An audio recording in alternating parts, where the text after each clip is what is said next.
The Whistler.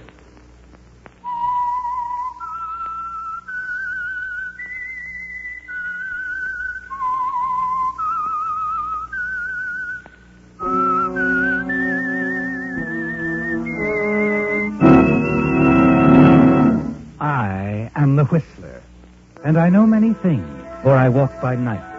I know many strange tales hidden in the hearts of men and women who have stepped into the shadows. Yes, I know the nameless terrors of which they dare not speak. And now, the Whistler's strange story, Borrowed Future.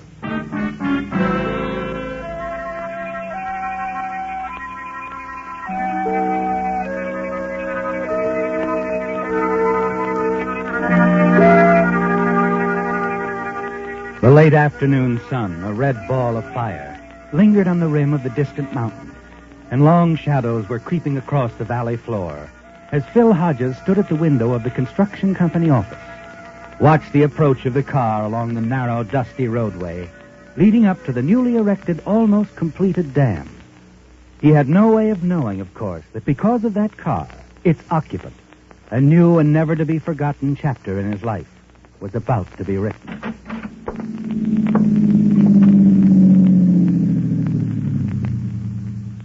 Hiya, fella. Well, what do you know? Jim Welch. How are you, Phil? Say, this is a surprise. What brings you around? Business, my boy. Stopped by your rooming house over at Willow Pass. The doll told me I'd find you here, and oh, boy, what a doll. Yeah, that'd be Claudia. Hey, what's she doing in a hick town like Willow Pass? Don't tell me she runs a boarding house. Her mother does. Mrs. Hackett. Wouldn't care to put in a good word for an old pal, would you? With Mrs. Hackett? Sure. The doll, Buster. Never mind Mrs. Hackett. Hey, lay off. That's my territory. Oh. So that's it, huh? I figured. You want to look around? See some of the old gang? Yeah, later. Is Pop Dunnigan still your night watchman? Yeah, he sure is. That boss of yours around? No, Mr. Grayson's up in Portland on business. Won't be back for another week. Speaking of business, can we go inside, talk? Sure. Come on. How you been doing, Jim? So. I knew the going would be a little rough when I left this outfit. Started in business for myself, but I've managed. Yeah, I'm glad to hear it. Made a lot of contacts, too, Phil. One of them's about to pay off big. Good. Yeah, I got a bid in on a job in Nevada. A big one. Chance I've been waiting for. I'm sure I can land it, only I'm going to have to get some heavy equipment. Swell. Remember old man Faraday? Yeah, sure. He's still in business? Yeah, the old Warhouse is going to retire, though, and I can pick up a lot of his stuff for a song. How much? 20,000. You're whistling quite a tune, pal. I can manage about half of it. I'm looking for a guy who can put up the rest. That's why I came to see you, Phil. Me? You're kidding. Well, I'm sure I can get the financing elsewhere, but I wanted to give you a crack at it first. Well, thanks, Jim. I know you felt for a long time wanting to get out on your own. Remember how we used to talk about it in the old days? Yeah, just pipe dream. For me, at least. Doesn't have to be. I'm offering you a chance to come in with me. A partnership. A partnership? Yeah, be your own boss. I'm going to set up an office in San Francisco. Want you to take over. Look, Phil, no more long road trips, staying in crummy hotels, cheap food, hick towns. Oh, stop. You're killing me. Listen, Jim, you know I'd go for it in a minute, only I just don't have the money. Well, couldn't you borrow it? How about that uncle of yours? Your old Uncle Fred. Remember the last time I hit him for a few bucks? Well, sure, but that was to pay off a gambling debt. You've been a pretty steady boy since then, and this time it's different. It's a chance for you to go into business for yourself. Yeah. You know, Jim, maybe you're right. He might come through. How soon would you need the money? Well, I'm on my way over to the coast. Should be passing back this way in a couple of days. All right, Jim. I'll see what I can do.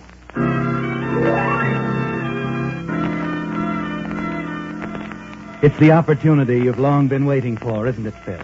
And more important, it would mean the end of the dull, boring field trip.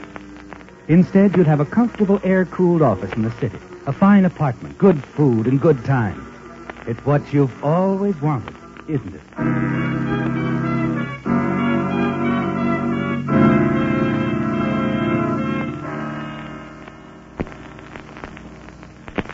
That evening, you're at the boarding house, pacing back and forth along the front porch. Phil, it's getting late. When are we going to the dance? Everybody's there by now. I told you, Claudia, as soon as I get that phone call. Fine thing. Maybe I should have gone with Johnny when he asked me. Okay, maybe you should have. Or with Ralph, or Frank. Oh, darling, I really didn't mean that. I know there are a dozen guys in this town who'd fall all over themselves for a chance to take you out. Small-time Romeo's not for me. You. See what I mean? Yeah. Oh, I'm sorry I barked at you like that, baby. You're just jittery about something, that's all. Phone call have anything to do with it? Has everything to do with it. Mm-hmm. Look, I was going to keep this as a surprise, but... Well, the call I'm expecting is from my uncle in San Francisco. Yeah. I phoned him earlier today, offered him a proposition. He said he'd think it over and let me know tonight. No. So that's it. It's going to mean a lot to both of us, baby. You'd like to get out of this hick town, wouldn't you? Would I? You can have all the things you've always wanted. An apartment in the city, smart clothes, nightclubs. Uh-oh, that could be Uncle Fred now. Wait here, baby. And keep your fingers crossed.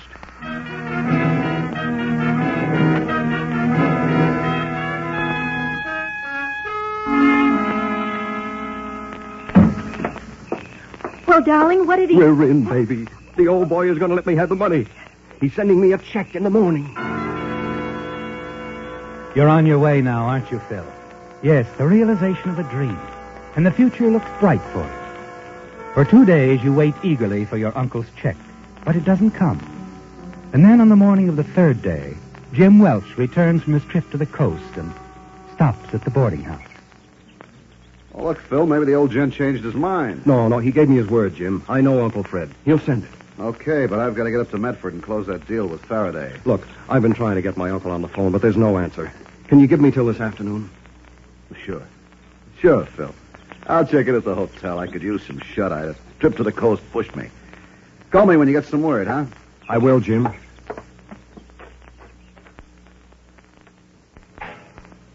Morning, darling. Hello, baby. I thought I heard you talking to somebody. Yeah, a fellow I was telling you about. Huh? Jim Welch. Oh. He asked for the money? Yeah. Mailman's been here and gone. No check. Oh, Phil. That was such a wonderful chance for both of us. Yeah. But there's nothing to do now but forget about it. But you can't forget about it. You can't let an opportunity like this slip by. The check's been delayed, that's all. Probably over at the main post office in Twin Falls right now. Yeah, I thought of that. I got to run over there anyway. I'll ask. Well, that's right. You have to drive over to the bank there, don't you? Yeah. Pick up the company payroll. Phil, when are you leaving for Twin Falls? In a few minutes. Why? Oh, thought I'd ride over with you. Oh, sure. I just feel like going for a drive, and besides, I have an idea I'd like to talk over with you.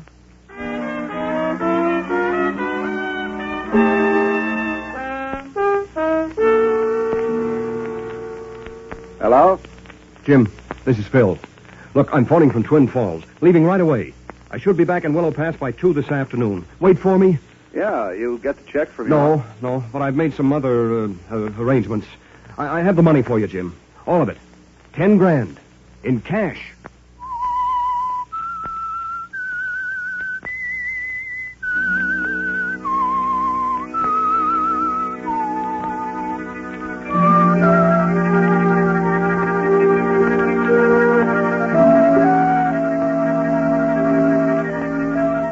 It's done, isn't it, Phil? You've borrowed $10,000 of the company payroll money. Turned it over to your new partner, Jim Welch.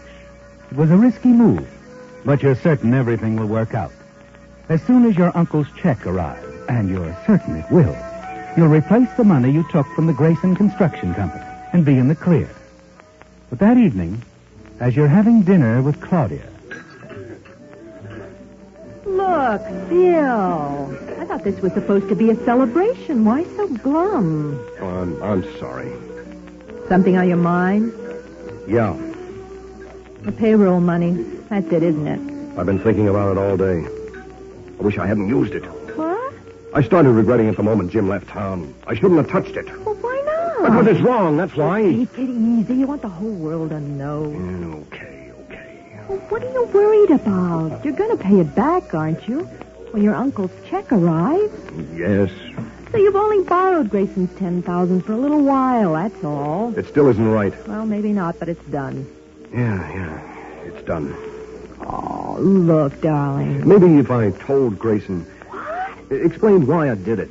Bill, what's wrong with you? You out of your mind? What good would that do? I could make him understand. Oh, sure. Get a great big laugh over it. So you've been dipping into the till, huh? Tut, my boy. Help yourself anytime. Feel free. Oh, come off it, Phil. Anyway, you can't tell Grayson. He's in Portland. So he'll be back in a few days. And by that time, this whole thing will be cleared up. Your uncle's check will surely arrive tomorrow. You will replace Grayson's money, and that'll be the end of it. I hope it will be. Oh, come on, Phil. Snap out of it. Things will work out. You'll see. As soon as you get your uncle's check, you'll feel different about all this.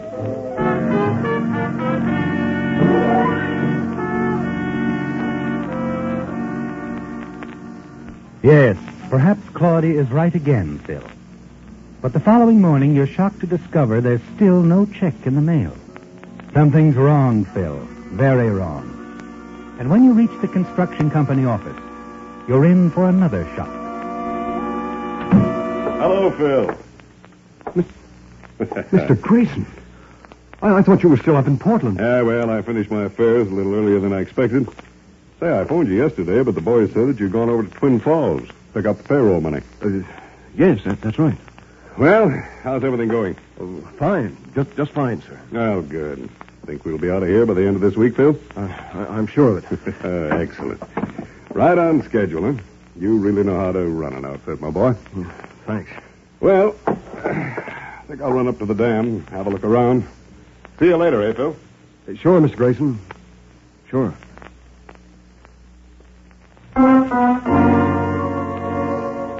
You stand there trembling, don't you, Phil? Watch Grayson as he walks out of the office, starts up toward the dam. Only the two of you have access to the company's safe.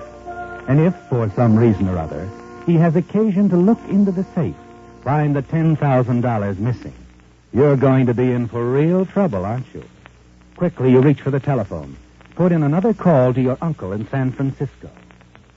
You're relieved when finally you hear his housekeeper's voice at the other end of the line. Hello, Mr. Hodges' residence. Miss Kelly, this is Phil. Oh, Mr. Phillip, I'm so glad you called. Look, I've been trying to reach Uncle Fred for days. There's been no answer. I know. I've been away for a few days visiting my sister. Rushed back as soon as I heard about the accident. Accident? Your uncle, Mr. Phillip. He was in an automobile crash 3 nights ago. What? Happened the same night he talked with you on the telephone, about an hour later. Oh, no. No. Oh, now you needn't worry, Mr. Phillip. Though his condition's serious, the doctor says you'll pull through. Of course, they're not allowing visitors yet.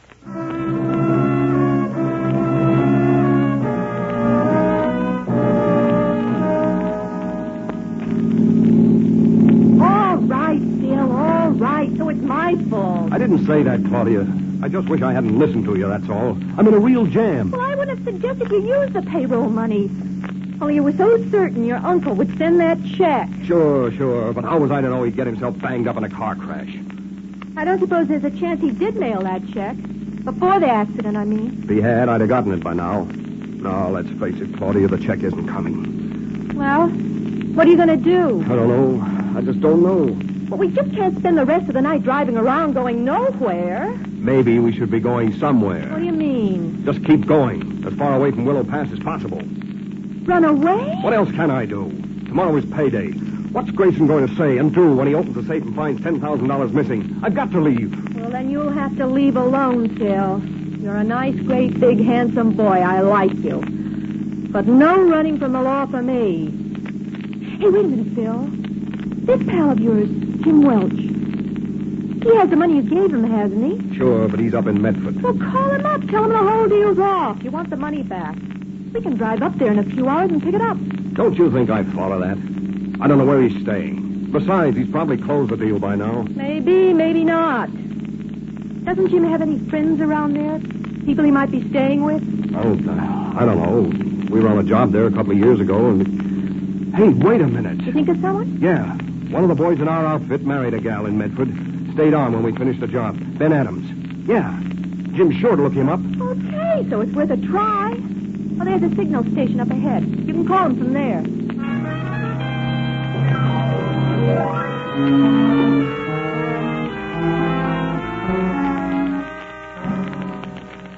Hello? Jim, this is Phil. Well, hiya, boy. Hey, how'd you know where to reach me? I just talked with Ben Adams. He told me where you were staying. Look, did you close the deal with Faraday? Yep, an hour ago. All signed and sealed. We'll get it unsealed. I want out, Jim. I've changed my mind. Wait a minute. What's wrong? I can't explain it now. I want that money back, Jim. All of it. Hold on, Phil. It's too late. I told you I closed the deal with Faraday. And I told you I gotta have the money back. That's impossible. I can't do that. You got to. Tell Faraday the deal's off. Tell him anything. Look, I don't know what this is all about, but I'm sorry, Phil. The deal is set, closed, and there isn't a thing I can do. Phil? Hello? Hello, Phil. Do you hear me? Phil, do you...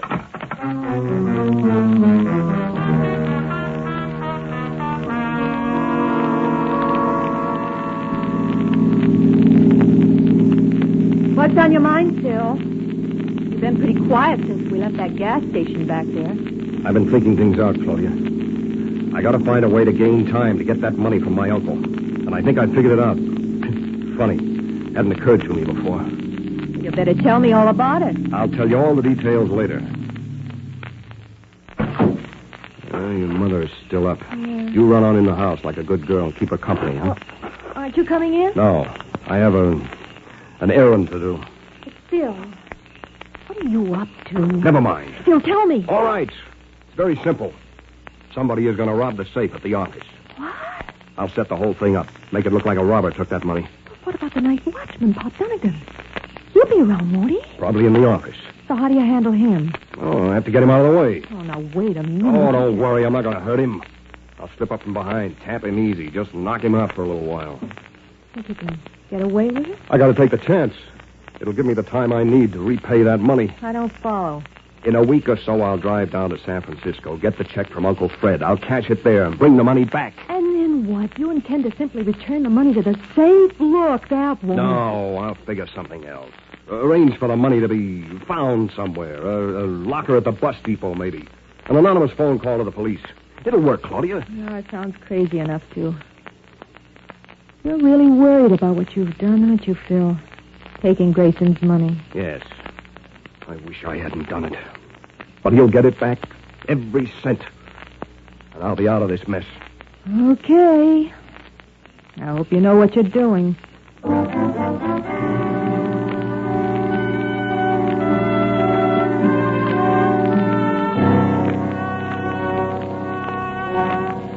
10 minutes later, you park your car in the shadows not far from the construction company office and hurry toward the small building. You press back against the wall, tip over a gas tin to attract Pop's attention. There's only one thing that worries you, Phil. Pop Dunnigan is an old man, and you must be careful not to hit him too hard. 1,000 confused thoughts race through your mind. Your knees are trembling, your heart pounds furiously as Pop comes out of the office. Who's that? Your hand tightens around the wrench. But suddenly you're unable to move, to think, to do anything but stare. And then Pop turns towards you. Hello, Pop. Oh, hello, Mr. Hodges. What you doing around here this time of night? I had an important matter to attend to. Forgot it this afternoon when I left. What you got in your hand? Oh, this? A wrench. I found it on the ground over there. Somebody's getting kind of careless. I'll take it, Mr. Hodges. Yeah. Here you are. You couldn't do it, could you, Phil? At the last split second, you discovered you couldn't bring the wrench down in the back of the old man's head. Inside the office, you sit at your desk, pretend to work, cast sidelong glances at Pop, sitting across the room reading his paper. You've still time to carry out your plan, but it would mean hitting old Pop. And you just can't do it, can you, Phil? Hey, you're really putting in some overtime, Mr. Hodges. What time is it? Almost 2:30. All through? Through? Yeah, Pop. I'm all through. Finished. Good night.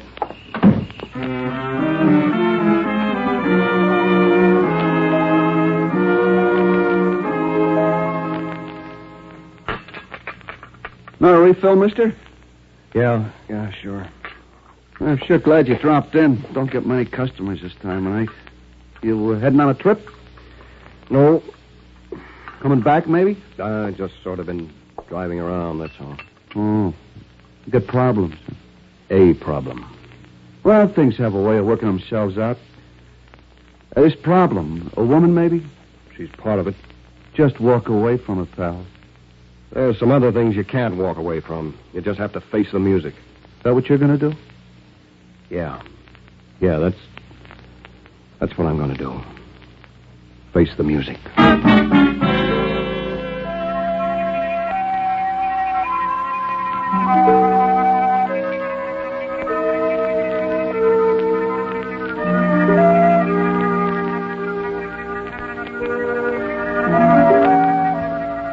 It's all over, isn't it, Phil?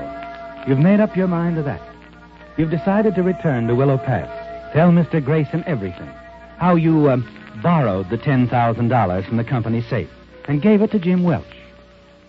It's early morning when you arrive at the construction office. The work crews are making ready to move on up the hill to the dam. Oh, good morning, Phil. Morning, Mr. Grayson. Hey, there was a phone call for you a few minutes ago. Woman who runs the boarding house, Mrs. Hackett. Oh? Mm-hmm. Wanted to know if you were here. She seemed concerned because you hadn't been to the boarding house all night. Well, guess you better get the money out of the safe, Phil.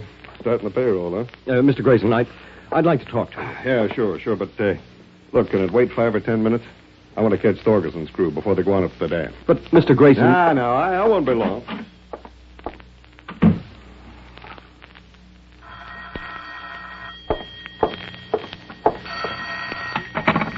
Yes? Hello? That you, Phil? Jim? I'm on my way back to San Francisco. Just wanted to make sure you got the package I left for you. The package? Yeah, I stopped at your rooming house around 6 this morning, but you hadn't been in all night, so I took it up to your office. Gave it to Pop Dunnigan. He said he put it in your desk. Yeah, there's a package here. But... You sounded so worried on the phone last night, and, well, I got to thinking, so I went back to Faraday and made another deal. What do you know, Phil? The old warhorse isn't retiring after all. He's my new partner. You mean... Wait a minute. The money? Yeah, your 10 grand. You wanted it back, didn't you? Oh, I sure did. Hey, what was all the panic about? I'll tell you some other time, Jim. Right now, I have to make up the payroll.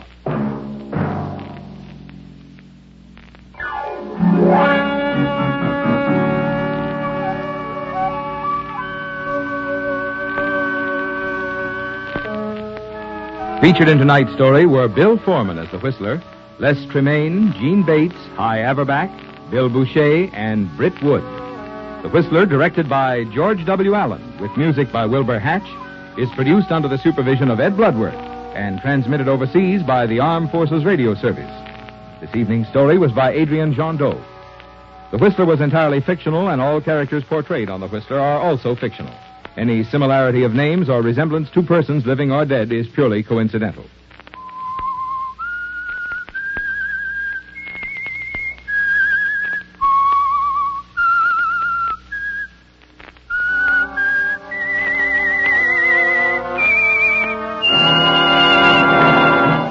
The Whistler has just brought you another of his strange tales. This is the United States Armed Forces Radio Service.